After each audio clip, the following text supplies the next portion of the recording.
Hello! This is my second video in my Netflix recommendation video series, maybe, that's what we're calling it. Anyway, this video is going to be about horror movies on Netflix. To preface that, I don't watch a lot of horror movies on Netflix. One, because most of the time when I am watching movies on Netflix, it's at the gym.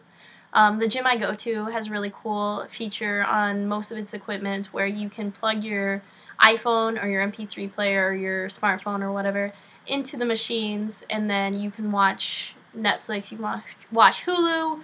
I haven't tried anything else. But yeah, so it's a really cool feature, and that's where I watch most of my Netflix movies. And so I don't watch horror movies because one time when I was on the treadmill and I was watching Trick or Treat, which is a pretty scary movie. It's not on Netflix anymore, unfortunately.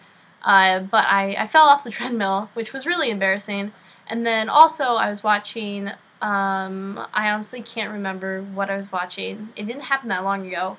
It wasn't a very good scary movie, but I fell off a stationary bike. I was at home, so it was less embarrassing. My mom saw it, and that was it. So, just so you know, I don't watch a lot of horror movies on Netflix. When I do, it's when I'm not working out. I'm not going to talk about big movies, popular movies. I'm going to talk more about movies that maybe people haven't seen. So, first, let's begin. When I first saw The Ward on Netflix, I wasn't too crazy about it. Actually, I skipped over it a few times until I read the little information box, and it said that it was directed by John Carpenter, who is the director of Halloween. And so I thought, I'll give it a go, and I did, and I thought, I was actually really surprised by how well it was done. I guess, to be brief, it's about this girl who goes into this psychiatric hospital, where she meets a group of girls, and she starts seeing visions of ghosts, and then the other girls start disappearing and they're killed, and she has to find out, you know, what's the deal, why are these girls getting killed, why are they disappearing.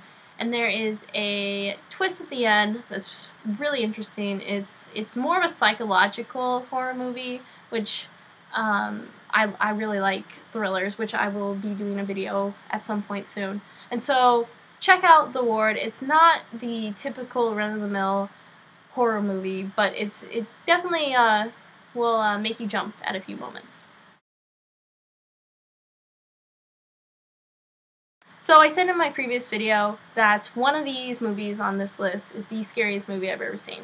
Insidious is the one. It's scarier than Nightmare on Elm Street, scarier than Halloween, Paranormal Activity, pretty much any other horror movie you can list.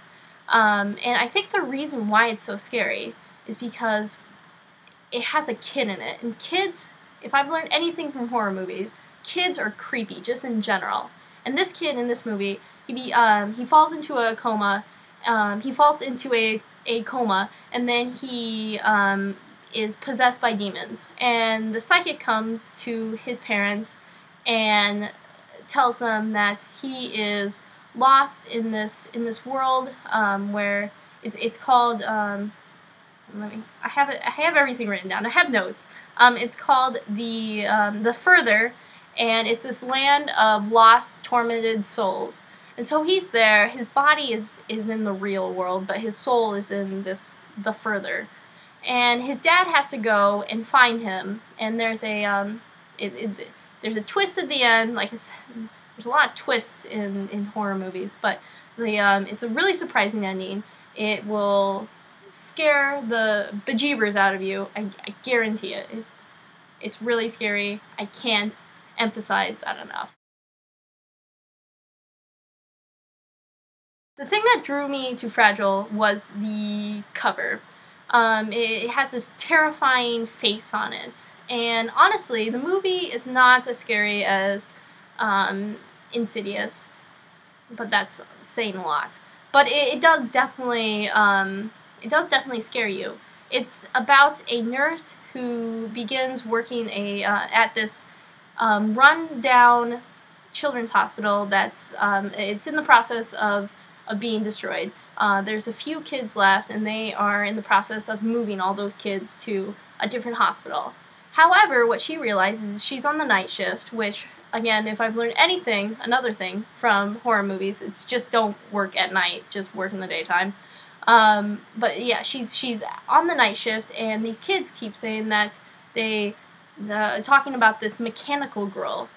And the story progresses, and you find out more about the hospital, more about this mechanical girl, and then the ending's really great. The setting's really great, and I definitely like the pacing because it doesn't constantly try to scare you. It builds up until the end, which is it's scary.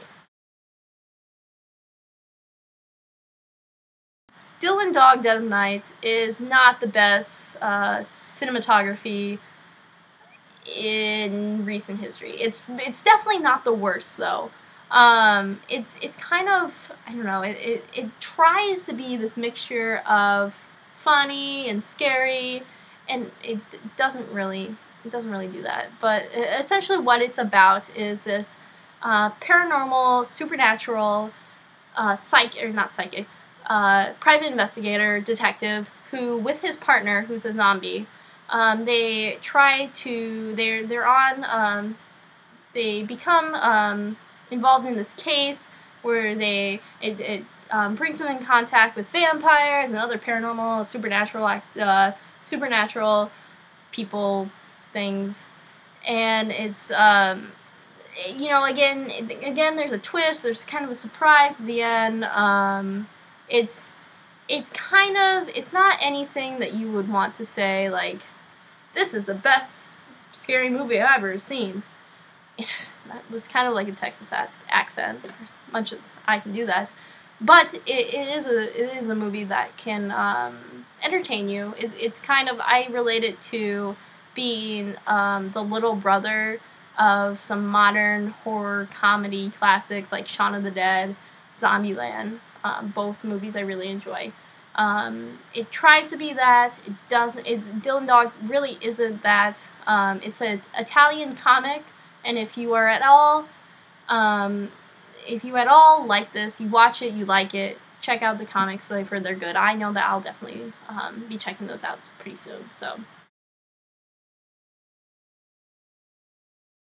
Let the Right One In is a Swedish film about this little boy, this outcast who is bullied, and he meets this girl, kind of a strange girl. She moves in right next to him. They become friends, and then they fall in love, or at least I think they're 12 maybe, and so whatever love two 12-year-olds can show to one another, I guess. But so they develop this really close friendship, and I think the best part about this movie is their friendship, because they both are kind of lost in this world. They're picked on, they're confused, they don't really fit in, and the reason why the girl doesn't fit in is because you find out that she's a vampire. And so they have to work through these things. And so it's kind of a romantic horror story, which kind of sounds similar to Twilight, but it's not, because it's 10 times more heartfelt, it's 10 times more original, and it's also really terrifying. Okay, so tomorrow I will be talking about thrillers. Yeah, I just decided that I had absolutely no idea what tomorrow was going to bring, but I'll talk about thrillers tomorrow because I really like thrillers. Not the dance. Well, actually I do like the dance, but I'm talking more about suspense movies, if you couldn't catch that. I'm pretty sure you could, but I'll just make it more clear. So yeah, so tune in. Tomorrow, I will be bringing you thrillers, not the dance. I don't know the dance. See you later.